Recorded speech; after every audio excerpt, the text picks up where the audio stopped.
evening, ghosts and ghouls. You're listening to a horrible podcast. Good evening, ghosts and ghouls. It's the one, the only, JT Ripper, and I'm here with Todd of Thunder. And today we're going to have a horrible conversation about the latest news, topics, and hot items in the horror community. Yes, indeed. We have quite a few news coming out of this. They have a Comic-Con type of deal thing in Las Vegas. It's called CinemaCon. And a lot of trailers and teasers and everything, like first look type of stuff, happen at this little con thing. Well, I guess it's not little. It's in Las Vegas. So, Viva Las Vegas. Anywho, let's see here. A Quiet Place Day 1 teaser tracer. Tracer? Tracer? It's like a laser and a tracer. It's a tracer. Yeah. A Quiet Place Day 1 teaser trailer debuted at CinemaCon, and it revealed from the little snippet that the movie will take place in good old New York. New York City? Yeah, I read that. Which will be interesting because of how noisy. It's a prequel, right? Or it's like when it starts. Yeah, day one. So it's basically a prequel. And what better place to have it start in New York? Because, like you said, it is a busy thing, a busy town, busy city. So when all this shit goes down, you have a whole lot of fucking chaos going on. Oh, yeah. Let's see here. Here's one for you. The Exorcist Believer is the title of it. The new one coming out. The new one coming out is called The Exorcist Believer. That's its new title, and it is a sequel. And it had its first teaser at this CinemaCon as well in Vegas. No word yet on the reactions, but damn. Yeah, man, I'm telling you, we got to go to one of these big ass fucking cons because, you know, all these teasers and trailers and first looks and all kinds of shit are dropping at these big, huge ones, but they're all like in Vegas and fucking LA and places like the big places like that. I wouldn't mind a trip to Vegas. Let's see here. Here's a good one for you. The Meg 2 is going to be called The Meg 2 The Trench, and they are indeed getting Jason Statham back for it. I was going to ask if he was going to be in it. Yes, he will be on there, and let's see here, some other good news. How about the upcoming Stephen King movie, The Boogeyman, right? Yeah, I'm excited for it. Well, early fan reaction. I've got some quotes. Well, not some quote, but a quote. And it seems to be the general census from people who have seen it early. Mm. And the quote is, "It's a super creepy movie with great scares." So if that's, you know, what's coming out of this, then it should be a fun little horror movie. That's kind of what I was expecting just by seeing the trailer. I didn't think it was going to be a gore fest or anything like that. Yeah. I figured it would be creepy and, like, jump scare heavy. Yeah, and speaking of The Exorcist, excuse me, had to get the demon out right there. But anyway, there is a new book coming out in July, and it's called 50 Years of Fear, The Exorcist Legacy. And, you know, if you're a book reader and if you like to look at shit like that, you know, pick that up at your Barnes and Noble or wherever you know, order your books from or whatever. But that'd probably be an interesting read. 50 Years of Fear, The Exorcist Legacy. They'll probably cover, I don't know. All the behind the scenes yeah. spookery. Yeah. type and, stuff. 1974. No, 73 is when this movie came out. So, Damn. yeah, it's, I guess, 50-year anniversary. I don't know. I can't do math off the top of my head, but if the book is titled 50 Years of Fear, then I'm sure it's probably about 50 years old. So, Yeah. and that makes that makes sense, because I think a while ago we were talking about how older some of our favorite horror movies are, and didn't we talk about like Texas Chainsaw Massacre being 48, 49 years old now? Yeah. So Exorcist came out a year before that, so 50. So that means Texas would be 50 in a year or two. Yeah, 1974 to 2024. That's a 50-year legacy right Next there. year. So 1973 to 2023 for The Exorcist. That hurts. Yeah, That hurts and real check this bad. out. Last year, I can't remember if it came out in 71 or 72, but The Last House on the Left is past 50 now. Oh. And no. that was, for those of you that have never seen that, that was Wes Craven's first featured film.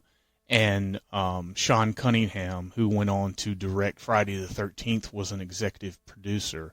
So long before we had Freddy versus Jason, Yeah. the creators of both franchises, or directors of both franchises, worked together like 10, 12 years beforehand Yeah. on one movie called The Last House on the Left. And if you've Amazing. never seen that, watch it. If you like exploitation horror films, this is right up your alley. It's not more of monsters or ghouls. It's more of how real life people can be sickos and stuff like that. It's a good one. Check it out. Anyway, speaking of sickos, there is a new Christmas movie that is coming out, and it is in post-production. So the film has already been made. Yeah. It's already been filmed. They're just doing post-production, and it's starring one of our favorites. You might know him from the Jeepers Creepers movie. Justin Long's going to be in it. Mm-hmm. Played in a great movie last year called Barbarian. Amazing. But this one's going to be a Christmas slasher, and the title of it, I love this. It's called It's a Wonderful Knife. That's creative. I'm hoping that, I wonder if they're going to go funny or if they're going to go like serious. I don't know. With Justin Long, you can get anything. Like Either you can, or. yeah, you can have like you can have a movie like Barbarian, which was a serious movie, but his character, just Had the comedy elements. yeah, just the way he acts or whatever, always brings out that comedy aspect of it. Yeah, but when he's like serious, like he's like really good at being serious. Oh yeah, He's definitely. a highly underrated actor. And let's see here, the new Conjuring movie, which would be The Conjuring 4. It has a new title. It's called The Conjuring Last Rites. Yeah. So we got a official title for that film. And check this out, man. You know that movie with Russell Crowe, The Pope's Exorcist? Yeah. Well, it's already being talked about like a sequel to it, and it's like in early development right now, and the movie is like still in theaters, or it might have just left the theater. I think it's still in theaters. Yeah, but apparently that movie has done really well. So, Yeah. that's another thing that I don't really like. I have not seen this movie. No, we haven't had a chance yet. We'll probably wait till it comes on a streaming platform to watch it. And, it's probably good. Russell Crowe barely ever plays in shitty movies. I remember a couple years ago he played in that movie Unhinged. Yeah. And that was a fucking brilliant, great movie. Just about a guy going fucking ape shit and tired of fucking everybody's bullshit. But anyway, I guess that movie's done so well that they're already in early development of making a sequel, which, You know, God damn, here we go again with the ghost and demon movies. yeah. Like I said, I have to see this film. Maybe this is an exceptional film. Who knows? I don't know. Can werewolves make a comeback? That's what I'm waiting on. I'm waiting for a good, like, werewolf movie. Well, you know, I think that Universal definitely has the potential. I mean, with their recent Renfield movie, I mean, their Mummy movie with Tom Cruise wasn't very successful. It wasn't. But Renfield, made by the same company in that, Right. I guess, in universe or whatever, was really well done. Ooh, what if we could get, like, a Universal monster, but, like, Renfield styled? Yeah, I mean, Like, you know, like, Renfield 2 brings in, like, an element of, like, Frankenstein or Dracula or the Mummy or something like that. it'd be cool to, like, make a Renfield sequel where, you know, something brings him back, but then he comes not alone. He brings friends with him, kind of like the Monster Squad type of deal. Oh, my God, I would cream my pants. Yeah. Arnold's got to play the creature from the Black Lagoon. That would be What funny. are you doing in my pond? And Insidious, The Red Door, which is the next chapter in the Insidious movies, it debuted a extended trailer at the Comic-Con. So I haven't seen the extended trailer. I mostly stay away from extended trailers because it gives too much. Hell, a regular trailer gives too much these days. So Yeah, it does. I Did kinda you watch the regular trailer yet? I did watch the regular trailer. I thought it was okay. Like, the trailer was okay. Yeah, the trailer was okay. I mean, you know, one thing I'll say is when you deal with like these possessed type of movies, sometimes, you know, what you see in the trailer doesn't really give the story. You know, you get a sense of what you're going to see, but it doesn't tell the actual core story, which, you know, it's kind of different when you watch like a trailer for like a slasher film when, you know, a slasher film, you got a guy, he's going around, he's killing people, and if you show every single fucking kill in the movie, it kind of ruins it. Yeah. So, Halloween Kills. yeah. And finally, I saved this one for last because I thought it was awesome. Ian Shaw, who is the son of Robert Shaw, who played Quinn in 1975's Jaws, he is hitting to Broadway with a brand new comedy this summer, and it's based off of the Jaws, like behind the scenes, like chaos. And the Broadway show is going to be called The Shark is Broken. I love it.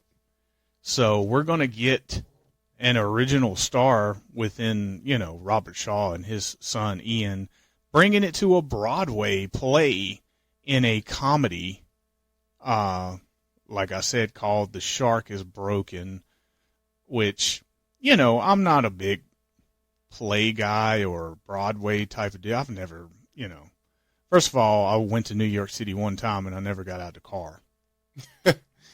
Oh, man. We just rode around the city, which was, you know, what it is. So I've never been to a Broadway show, but I have been to a couple of plays locally, you know, mostly when I was in school. So, you know, I don't hate them. I know a lot of successful stuff has started off on stage shows. You want to talk about, like, look at Tyler Perry, all the Medea shit and all the money he's made off of that switched him to TV shows and movies and all that shit. And the Rocky Horror Picture Show starting off as a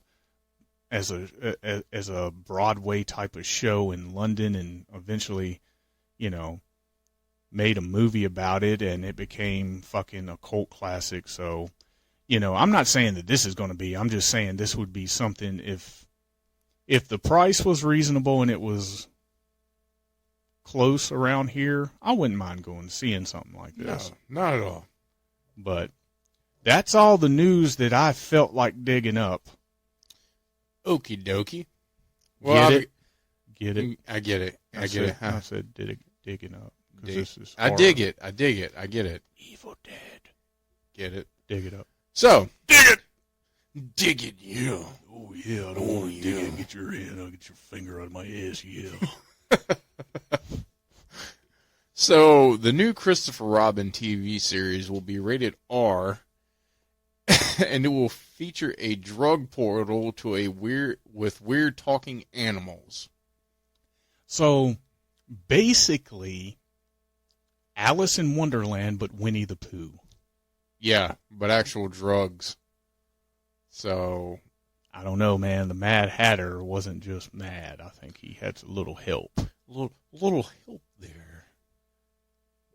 So, in an interview with Sigourney Weaver, she was asked if she would ever return to the Alien franchise. Mm-hmm. She replied with, "The ship, wink wink, has sailed. I'm happy doing what I'm doing. I've put my time in space, wink wink."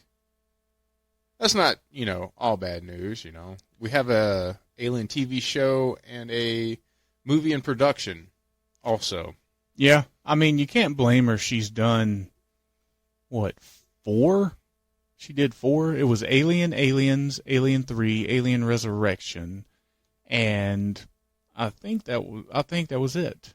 Yeah. I mean, she's done plenty. I mean, you can't blame her. It's kind of like, when you ask Robert Englund to come back and play Freddy, and he's like, "Look, man, I'm in my 70s now. I don't want to sit through all that makeup." Right. It's... waiting to put on makeup. Yeah. And, Sigourney Weaver strikes me as one of those actors that doesn't want to do something just for the sake of being nostalgic.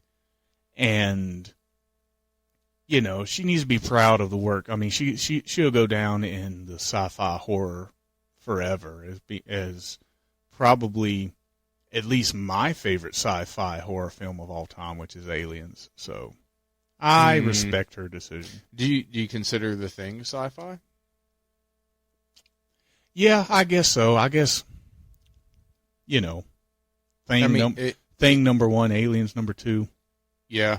I mean, you could almost say creature feature for The Thing, but then again, we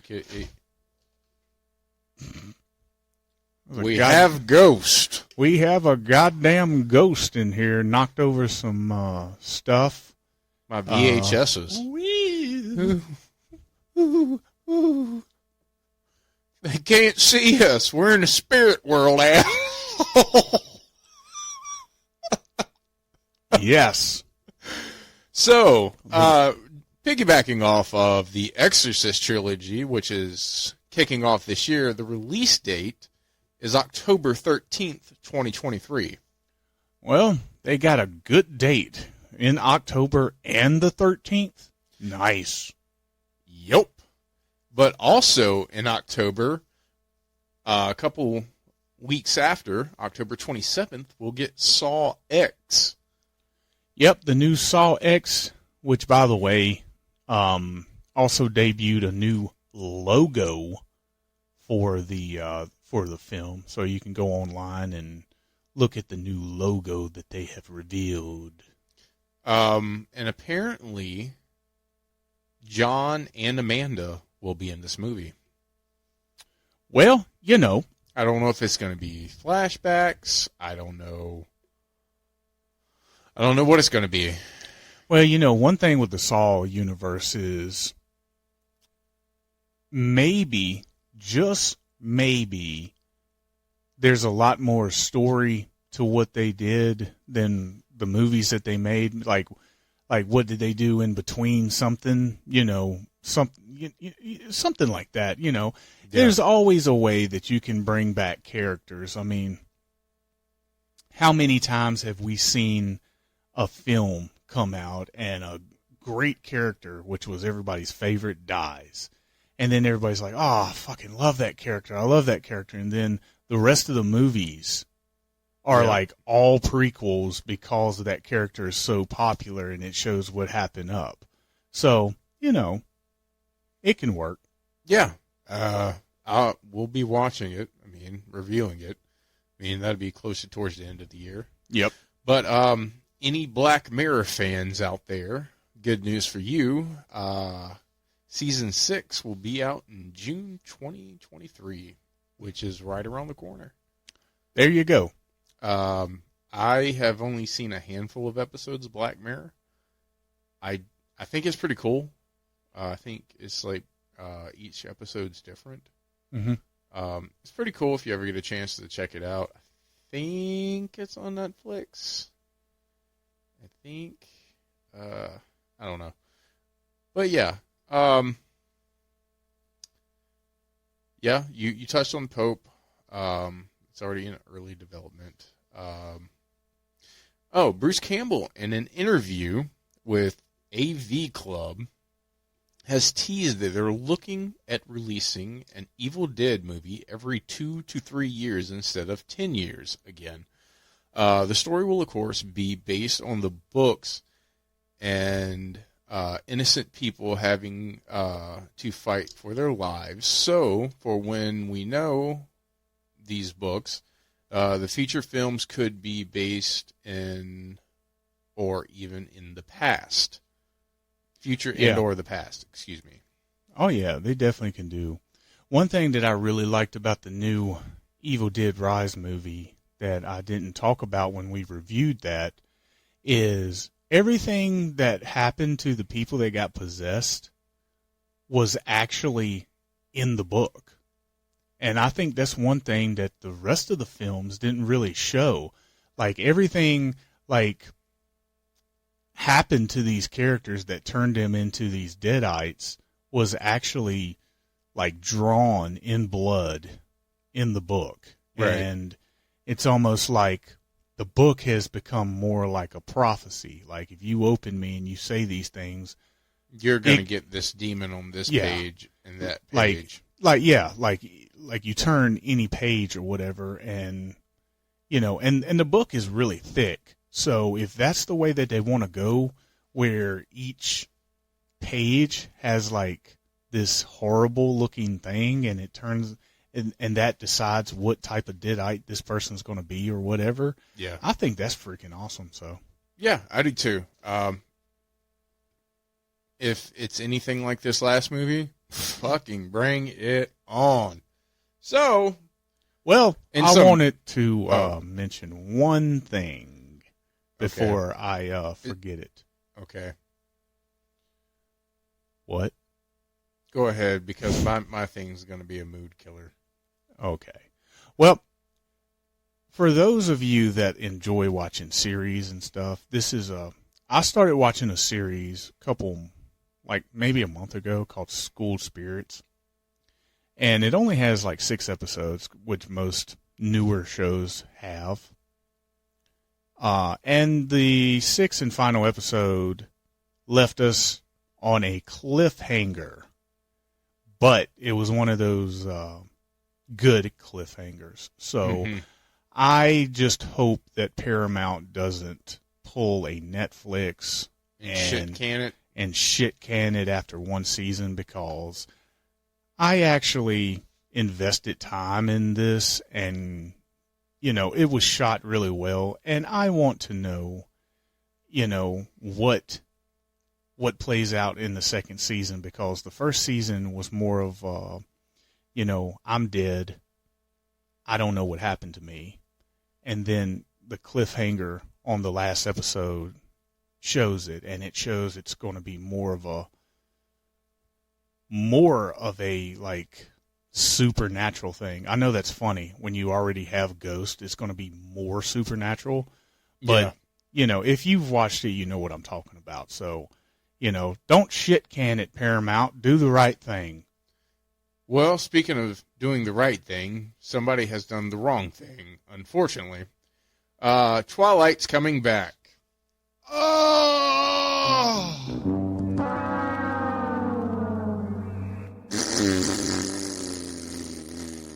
Get back in your cage. Don't make me get the hose.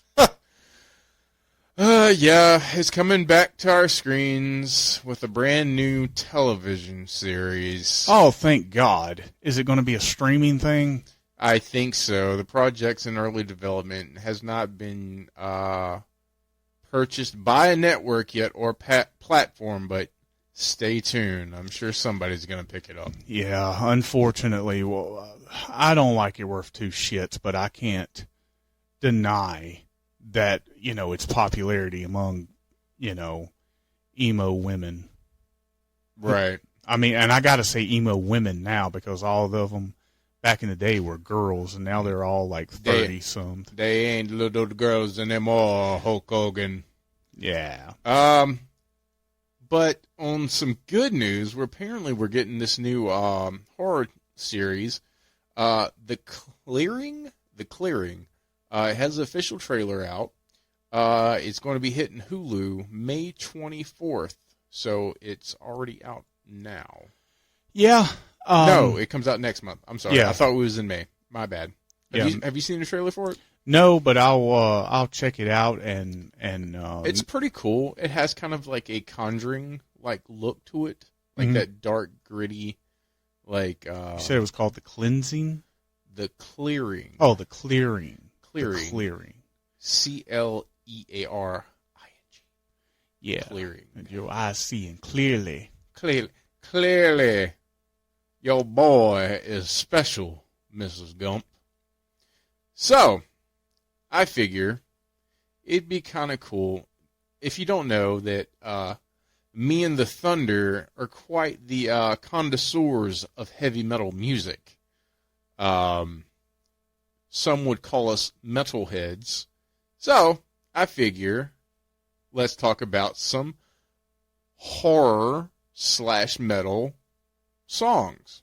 So, here is The Pits, the 10 of the best hard rock / heavy metal songs in horror movie history.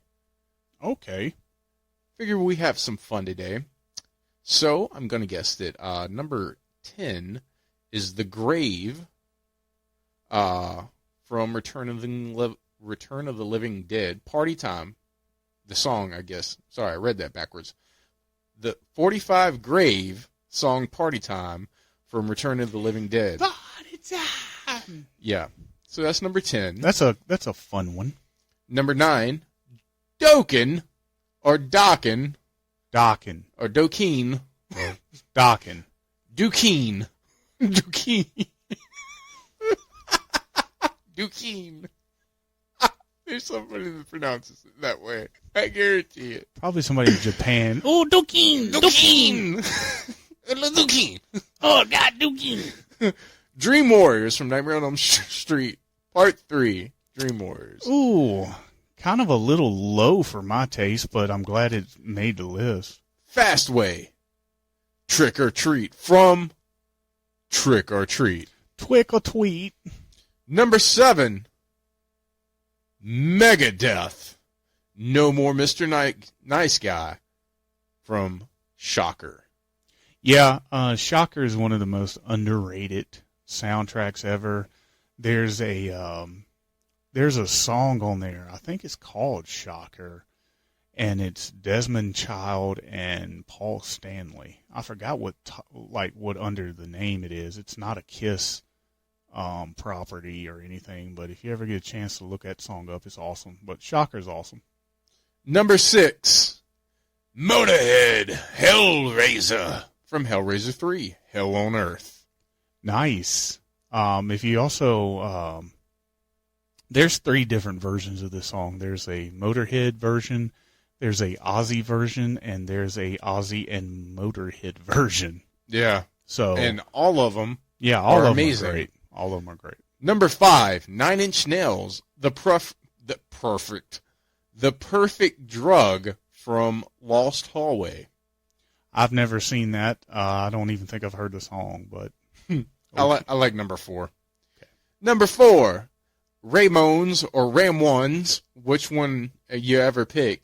The Pet Ramones. Cemetery from Pet Cemetery. Yeah, that's a good. I don't want to be buried in a good pet one. cemetery. Number 3, Sepultura and Mike Patton, The Waste from Freddy vs. Jason. It's a good tune, but when I think of that movie, I can think of 2 or 3 other songs that come to my mind first. Yeah. I can think of about half of that album that's better than that. Like, don't get me wrong, I like Sepultura, but Yeah. I mean, Context is king. Like, if you have a entire soundtrack where it's just banging band after banging band, like Freddy vs. Jason, your favorite band might be on there. However, it might not necessarily be the best song to represent this movie, which, right.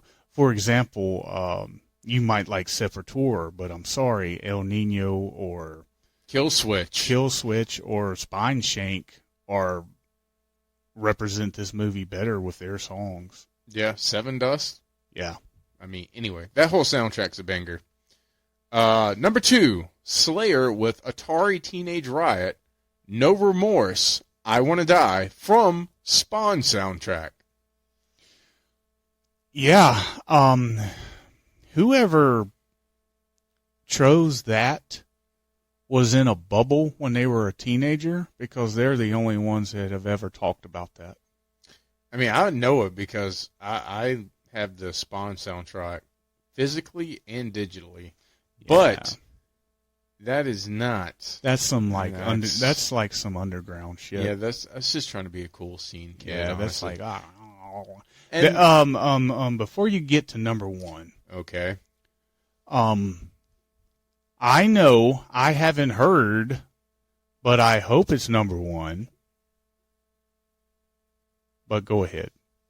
If it's not number 1, then this list is bullshit. It's not number 1. I should have known when they had Doc in Dream Warriors at number 9 that I wasn't going to enjoy this list, but go ahead. Number 1, Typo Negative, Summer Breeze from I Know What You Did Last Summer.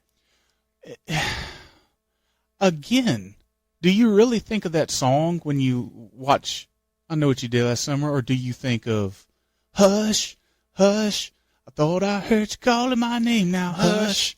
I mean, come on, right? Like, yeah. Well, first of all, what I was talking about earlier is he's back, the man behind the mask, Alice Cooper from Friday the 13th, Part 6. Fucking awesome. And if you wanted to go a step further, you can also say Teenage Frankenstein by Alice Cooper, who also plays that song also plays in that movie. So yeah. There's a great Goo Goo Dolls song from you played me that. Yeah, Freddy's Dead, The Final Nightmare. Oddly enough, Halloween 6, The Curse of Michael Myers, regardless of how you feel about that movie, it's got a pretty good soundtrack to it. A lot of good alternative 90s. It came out in 1995, so what do you expect? Exactly. But, yeah, and it would be foolish not to include the End of Heartache from the Resident Evil 2 soundtrack. That is what put Killswitch Engage on the map in the mainstream. Yeah. So not including that one, I guess this is just a personal list that this person made. I guess that's what I'm taking it as, because if you're making an overall impact list, some of these wouldn't be a pimple on a goat's ass. Bad. They're bad. See what I did there? Okay. We're going to flip it up a little bit. Now, we're going to talk about 12 metal horror movie soundtracks that totally slay from Loudwire.com. Oh boy, they're hit or miss, but strap on your seatbelt for this one. Alrighty, number 12. Are you ready? Sure. Halloween 2007 soundtrack. Okay. I mean, you had Alice Cooper, Kiss, The Misfits. Now, let's put this in perspective. Are we talking about score soundtracks, or are we talking about soundtracks with legit bands on it? Legit bands. Okay, there you go. Okay. Number 11. Dracula 2000. I can dig that. I mean, you had Pantera, Monster Magnet, Disturbed, System of a Down. Yeah. The soundtrack was way better than the movie. The movie sucks dick. Yeah. Number 10, one of my favorites. It's not my favorite, but it's up there. Queen of the Damned, 2002. Good soundtrack. See my last opinion of the movie though. Strangeland, 1998. Dee Snider. Yep. That was if you guys don't know, Dee Snider is the lead singer of the band Twisted Sister, and in 1998 he made a horror movie called Strangleland. And if you've never seen it, do yourself a favor, watch it, because it has no right being as good as what it is. And after you watch it, listen to the freaking soundtrack, because it's awesome too, because it's Dee Snider. Coming in at number 8, The Crow, 94.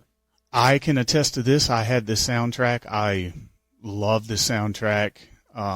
You had, I can't remember who all was on there. I know that Stone Temple Pilots is on there. God, I just can't remember who all was on there, but it's like the perfect mix of like what was going on at that time period, like 94, like what would eventually become nu metal. So you had like remnants of like grunge music, but what would eventually become known as nu metal. So, it's a good one. I liked it. Yeah, it's a goodie. Let's see. Hang on, lost some spot. Next, we're going to be going into Deathgasm. I don't know if you've seen that movie. It's about death metal. Mm-hmm. I know. Okay. Next, Trick or Treat, 1986. Yeah, very underrated movie. You never watched it, watch it. It's a heavy metal Halloween movie. Yeah, it's awesome. Next is the first Resident Evil soundtrack, which had a lot of nu metal on it, like Rammstein, Slipknot, Marilyn Manson. Yeah, it's right at that height of that nu metal industrial sound. Yeah. After that, we're going into the Texas Chainsaw Massacre 2003 soundtrack. I don't know if you remember much of that soundtrack, but I just remember Motor Grader. You had that, Pantera, Hatebreed, Meshuggah, Lamb of God. Yeah. I remember I had the soundtrack and I listened to it and I liked it a lot because there were a lot of familiar bands, but didn't quite do the Freddy versus Jason, but it came close. It was all right. Yeah. Oh boy. I don't see a specific soundtrack on here. After that, we're going into A Nightmare on Elm Street, Dream Warriors, 1987. Well, that's just a 3. song. That's just a song. I mean, to my knowledge, it's just a song, and I think it might be like all score, and then like the last song might be the Dawkins song. I don't know. I'm not sure. This is their list. But it's a killer goddamn score, though. Stupid ads. After that is Black Rose. Hang on. My phone froze on me, people. I'm sorry. Yeah, Black Rose, 1988. I've never heard it and don't know what it is. I'm looking at it. Might not be making next. Has Lizzie Borden on it. Well, King Cobra and Bango Tango. Bango Tango. There you go. And number 1, Mandy, 2018. The Nicolas Cage movie? Yes. I don't know any song off that movie. I don't know. Their list is their number.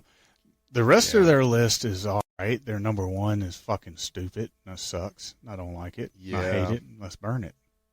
Yep. I can't believe they didn't even have fucking Freddy vs. Jason. I mean, I hate to talk about this soundtrack. I mean, if you've listened to this show, you know we talk about this soundtrack a lot. Because, I mean, it kind of like, if you were a metalhead, and like you may have like, say like you liked El Nino, and you found out El Nino was on this album, and then you heard fucking Lamb of God and Hatebreed and Slipknot. I mean, it introduced you into so many other bands.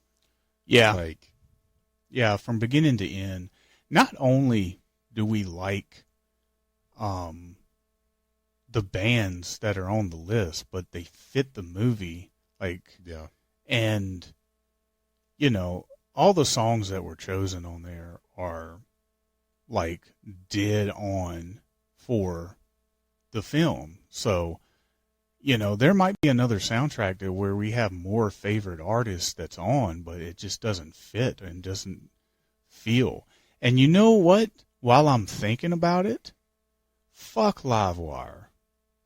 Yeah, I didn't. Fuck Livewire for not including Freddy vs. Jason, and fuck Livewire for not including any of the Scream soundtracks. I know, man. Scream. I don't know if anybody has checked out like any of the Scream movie soundtracks, but goddamn, the first three are bangers. Yeah, I mean, they're what you want to hear, you know, and but it's up there. I'm not going to leave you people on a shitty note, because we're going to go to Ranker.com.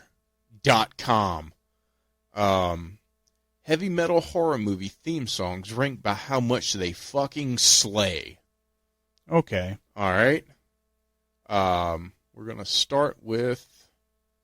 You want to start... It goes past 10. Do you want to start? No. Let's just do 10. The 10. Okay. The most important number. 10 sounds official, sounds important. Let's go with 10. Okay. If my phone will quit loading. Laz Rocket, Leatherface, Texas Chainsaw Massacre 2. Okay. I like everything on Texas Chainsaw Massacre 2.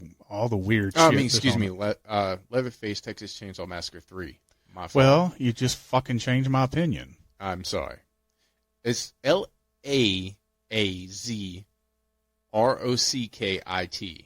I don't quite remember that song. Is this a theme? Yeah. Okay. It keeps getting better. Okay. Number 9, The Dickies, Killer Clowns from Outer Space. Killer Clowns from Outer Space. Oh yeah, that's a great fucking tune. We're moving in the right direction. Number 8, Fastway, Trick or Treat. Okay, that's cool.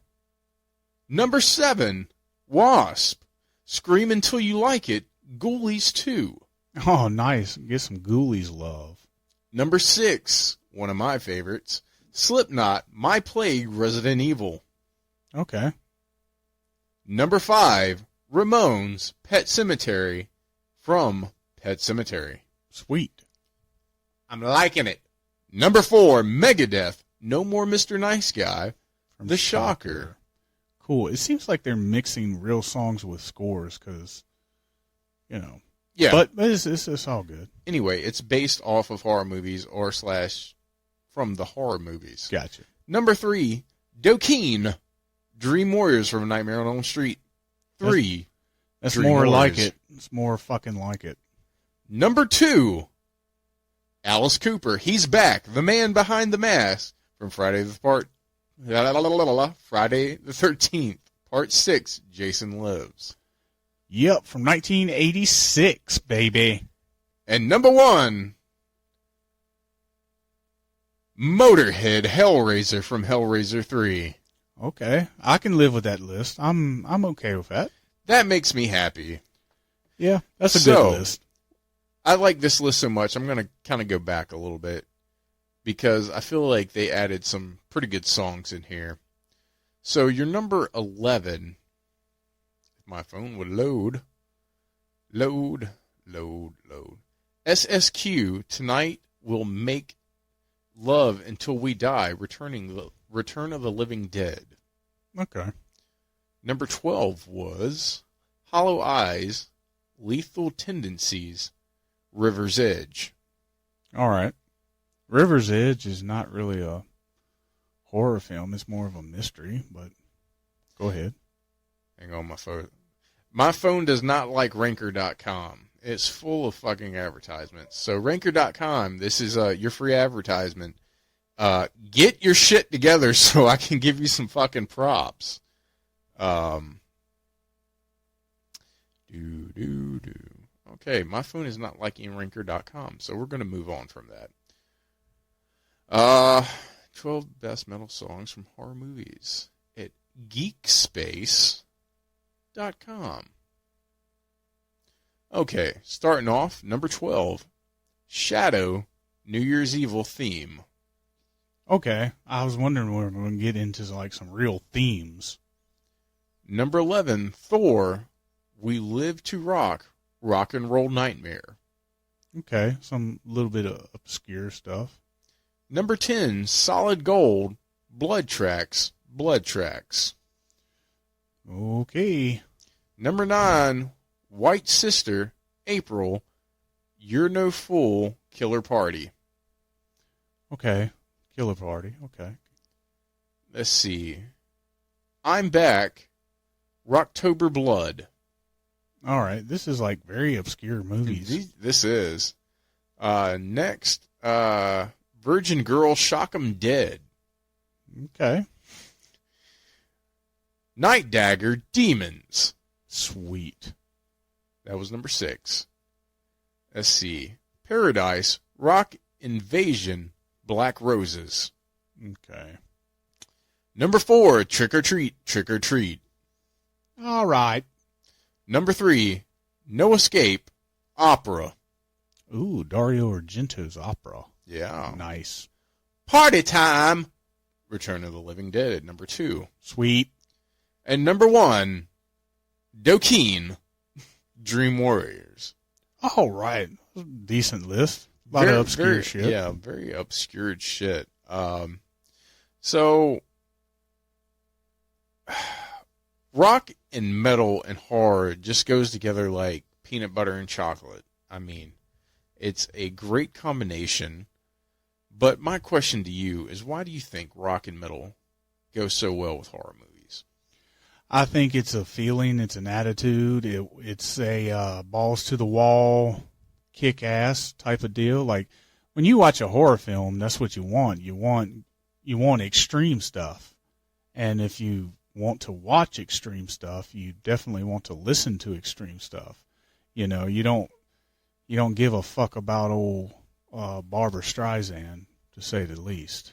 Could you imagine Barbra Streisand on like fucking Nightmare on Elm Street or like Child's Play?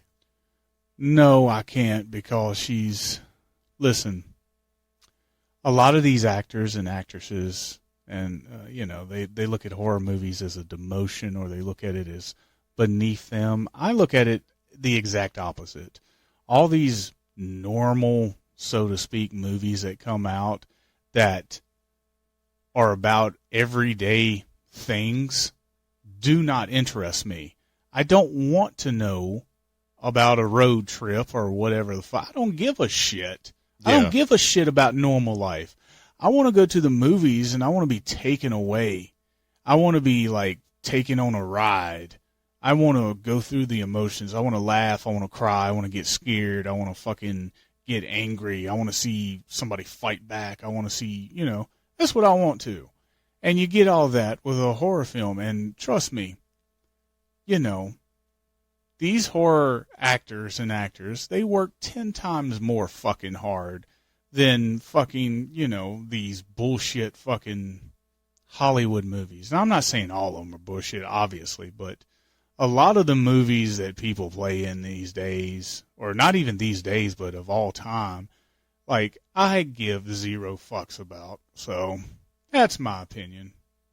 Yeah, metal, it's always been the redheaded stepchild of music, and horror is the same way with movies. Yeah, very true. And I think that's one of the reasons why they go hand in hand, because they're looked at as the outcast or whatever. And I've always been the type of person to be drawn to what is not known as the norm or whatever. Like, it's normal in my world, but, I don't do what normal people do.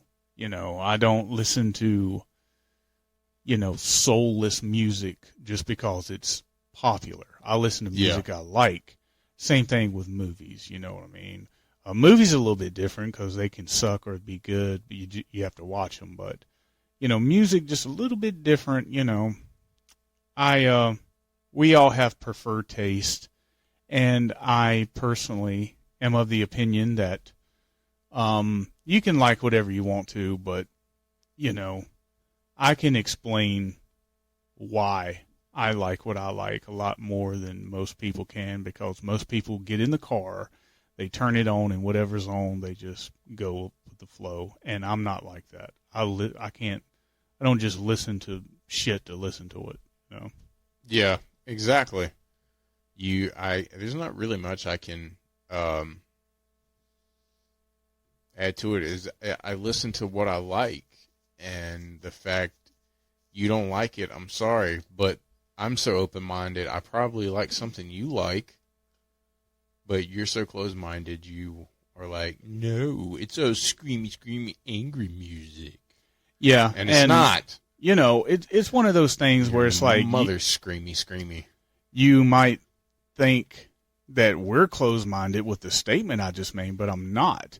Like, if something is good, I'll listen to it, but as well as I do, and I'm talking to the listeners out there as well, most people are genetic jerk-offs that do genetic shit because everybody else does it. And music listening and listening to popular music, whether it's good or bad, is one of them. They're the same way with politics.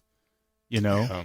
You're not voting, especially people today, you're not voting for people that you actually think is going to make a change. You're voting for whoever's representing your party because you're married to the party. You're not married to common sense. Right. So I'll leave you this. Even if you vote for the lesser of two evils, you're still voting for evil. So fuck them all. But to end on the people's note, what did the people think? So we go to reddit.com. What are the best heavy metal songs from horror movies, trying to build the ultimate playlist? All right. So I'm going to list some things that people suggest to put on your horror movie playlist. All right. So I'm going to be repeating some stuff from earlier, so just be aware of that. I'm not going to give these people's tags because they're not that important. I'm sorry. I love you if you're listening, but you're not paying me. Doke and Dream Warriors should be on the list. Here's one.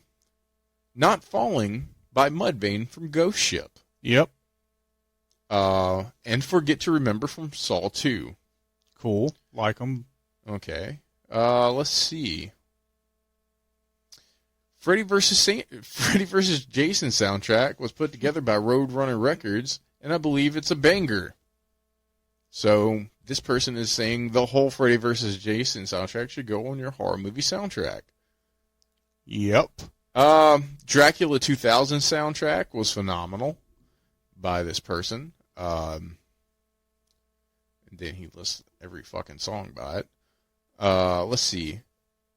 Fast as a Shark by Accept from, it was in Demons, 1985.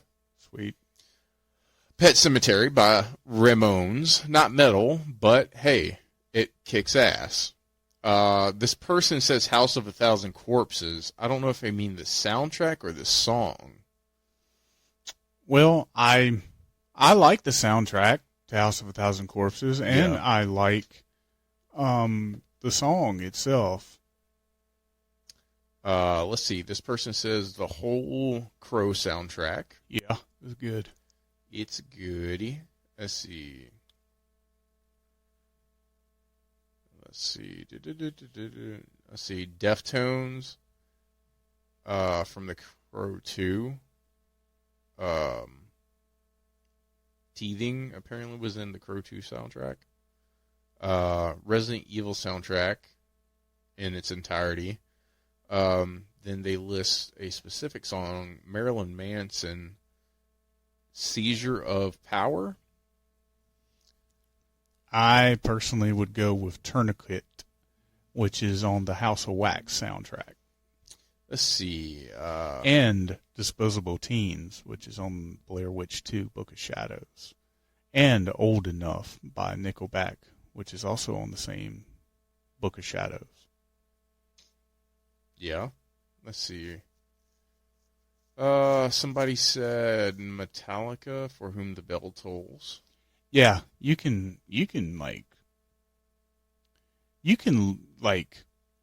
look at great bands and go, even if they're not have been on soundtracks or before, you can obviously, Welcome Home Sanitarium is a good one. Ride the Lightning, Seek and Destroy, just by the title of it. You can look at any band and say, oh man, that'd be great. Some great Iron Maiden songs out there, 10 Minutes to Midnight. Yeah. The next person says Queen of the Damn soundtrack. We've talked about that one already. Somebody doesn't say this, but Teenage Frankenstein and Hard Rock Summer, also the Alice Cooper song Friday the 13th from the Friday the 13th Part 6. This person is referring to the albums by Alice Cooper, but not telling. And the song is, of course, Man Behind the Mask. Let's see. Prince of Darkness by Alice Cooper is a good one. Poison by Alice Cooper is a good one. Yeah. Let's see. Welcome to My Nightmare. I can point out several shit. Yeah, go ahead. While I'm looking at these, you can name drop whatever you want. I can drag this shit on. Yeah, exactly. This is for people who's ever listening to this to look up these songs and make up their own playlist. Let's see. Stop what you're listening to and listening to everything we suggest. Exactly. Smoke. Let's see. Demon Bell by Dangerous Toys. Okay. That's an 80s sleaze rock band. Yeah. Let's see. God, people keep repeating themselves. Queen of the Damned, Queen of the Damned, Queen of the Damned. Somebody said you should add anything from Coal Chamber. Soulfly. Let's see. Which I agree. You could add Loco or Big Truck by Coal Chamber. Death Angel by Slayer from Gremlins 2. I don't remember. Angel of Death by Slayer from Gremlins 2. I don't remember that being on Gremlins 2. It might not be in the movie, but it might just be on a soundtrack. Yeah, that's what I'm saying. I don't remember it from the sound. Minerva, Deftones, House of Wax soundtrack. Typo Negative again. Anything by them. That's what this person says. Yep. I think that's going to be it from the people because it's starting to repeat. Yeah, definitely. I'm sure there's other people, that will take a look at some songs that go, this isn't on the soundtrack, horror movie-wise, but it should be because it's an awesome song. Maybe next time we'll give you our original list of songs that, maybe are not on popular soundtracks but should be on there because the theme of them, the sound of them, the feel of it, everything just kind of fits. Maybe we'll give you our top 10, non-popular soundtrack songs but should be. Exactly. I think we'll add that to next Horrorble Conversation. if you're looking for a particular band that's kind of big in the horror community right now, Ice Nine Kills, their last 2 albums, every song's about a specific horror movie. So check out their last 2 albums. They're both bangers. That's pretty much going to be it for this episode. I'm JT Ripper. And I'm Todd of Thunder, signing off saying toodaloo. Make sure to wipe after your shit. Oh!